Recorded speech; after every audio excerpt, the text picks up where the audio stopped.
Hello everyone, আসসালামু আলাইকুম। আশা করি সকলে অনেক ভালো আছেন, আমিও ভালো আছি। এটা ছিল আমার ডেনমার্কের প্রথম সকাল। তো ওয়েদারটা খুবই ভালো ছিল, দেখতে খুবই সুন্দর লাগছিল। সকাল সকাল উঠেই আমি আমার মেয়ের জন্য খাবার রেডি করি। রেডি করতে করতে আমার মেয়ে উঠে যায়।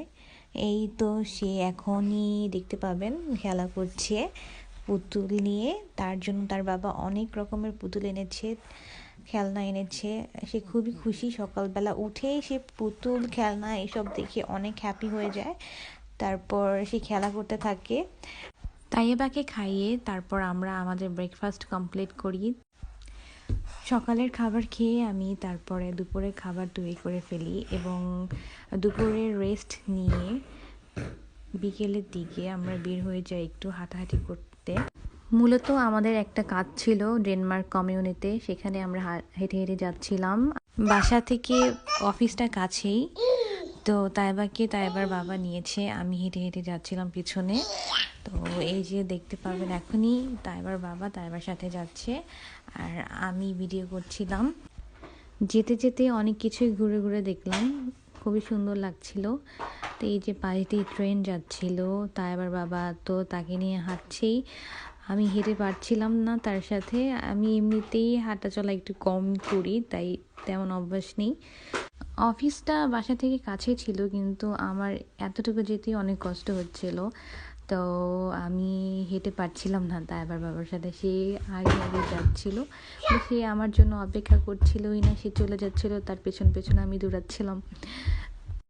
আর আশেপাশে দেখছিলাম কত সুন্দর পরিবেশ, সবাই যে যার কাজে ব্যস্ত।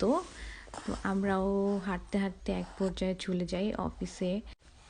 মূলত এখানে আসার কারণ হচ্ছে আমরা আমাদের হেলথ কার্ড করব, তাই হেলথ কার্ড ছাড়া আমরা ডক্টর দেখাতে পারবো না। এখানে আমাদের বেশিক্ষণ সময় লাগেনি, আধা ঘন্টার মতো সময় লেগেছে। এখানে বসে তার বাবার সাথে মজা করছিল। তার কিছুক্ষণের মধ্যে আমাদের কাজ শেষ হয়ে যায় এবং আমরা বাসার উদ্দেশ্যে রওনা দিই। বাসায় আসতে আসতে আমরা আশেপাশের সুপার শপ মার্কেটগুলো দেখছিলাম। রাতে ভালোই লাগছিল দেখতে। আমাদের বাসাটা হচ্ছে ডেনমার্কের কোল্ডিং শহরে। তো এইখানে খুবই নিরিবিলি, সবাই যে যার কাজে ব্যস্ত থাকে, কাজ না থাকলে বাসার মধ্যেই থাকে, কারণ বাইরে প্রচুর শীত, প্রচুর পরিমাণে বাতাস। এই কারণে বাইরে কমই বের হয় সবাই কাজ না থাকলে। এই তো আমরা চলে এসেছি আমাদের বাসায়। সবাই ভালো থাকবেন, সুস্থ থাকবেন। আল্লাহ হাফিজ।